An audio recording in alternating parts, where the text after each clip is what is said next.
I now recognize the gentleman from Kentucky, Mr. Barr, for 5 minutes. Thanks, Mr. Chairman. Appreciate the hearing and appreciate the testimony from the witnesses. Question about mortgage lending for all of you all, and we'll start with Mr. Kelly and work down the panel if you don't mind. At the conclusion of the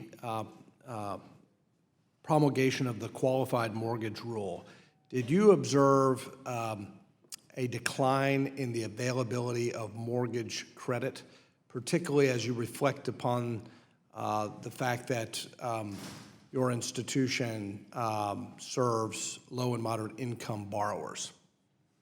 Congressman, I'm not sure I understood the first part of your question. So did you observe in serving your customers after the qualified mortgage rule went into effect that materially reduced access to mortgage credit for your customers? Congressman, here's how I would answer that. We have seen it become more challenging for us for a number of reasons to compete in the marketplace. Some fintech related, as one of the witnesses have mentioned here, but also it's a combination of many things, and I'll give you one example. On CRA, we've seen larger banks be able to give rebates to customers for CRA credit, and these are much larger banks. We have to compete with that, and we can't compete with that. The point I'm trying to make is that for small institutions like ours, it is very difficult to play in the mortgage space with the compliance you have to support the scale that you have. I guess what I'm getting at... Some like HMDA, the following of the HMDA rules and all of those for us is a burden for us. And so for players who are in the 100 to 200 over the 2-year period, that becomes very challenging to spread that compliance cost based on the spread of where we can actually compete and place those mortgages in the market. That doesn't include the ones we keep on book in terms of our portfolio. I guess what I'm getting at is, did the inflexible, rigid 43% debt-to-income rule limit your ability to originate mortgages for your customers? The answer to that is a simple yes. Yes, Mr. Sung, Ms. Sung.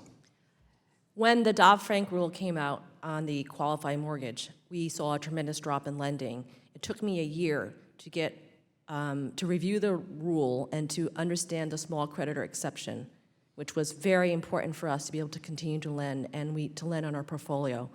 I had to go to my regulator, despite the fact this was legislatively approved, to get them to approve. I had to literally write a research and white paper for them to accept and allow me to do this. To this day, they are continuing to monitor my lending in the small creditor exception space continuously. They are worried about concentration risks. I tell them that that is my mission, is to serve my community. And if my community cannot fall in the cookie cutter profile that other bigger banks are, I must go to that. However, they are concerned about concentration risk. And Ms. Valero, did your members see a drop in access to mortgage credit after the qualified mortgage rule went into effect?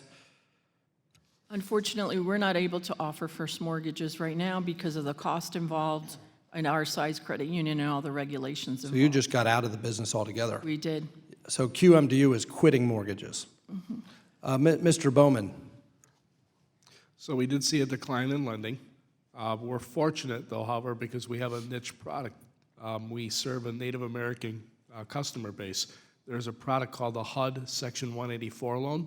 And one of the eligibility requirements is you have to be an enrolled member of a federally recognized tribe. So our business continued when QMI came in.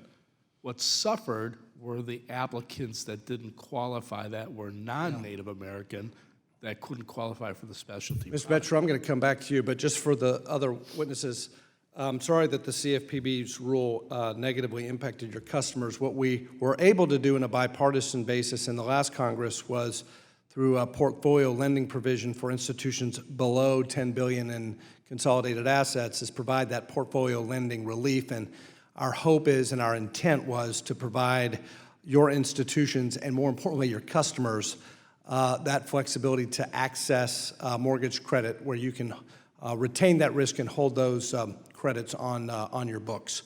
Last question to Mr. Betru, and that's what we were trying to remedy there. Mr. Betru, the valid when made doctrine, if we were to restore valid when made and overturn Madden, would that help invite fintech assistance for minority-owned institutions.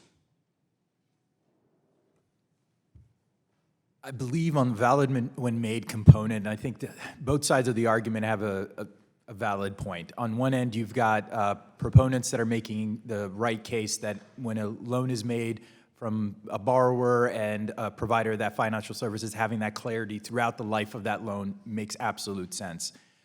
I think the fact that we have differences with regards to what is affordable across multiple states, in some places like in Utah where there are no usury laws, is putting a little bit of consternation for various lenders.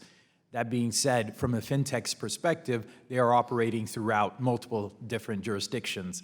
I think the biggest point that we have to figure out is the banks that are sitting here are dealing with a different regulatory regime than the non-banks, and bringing parity to that absolutely makes sense.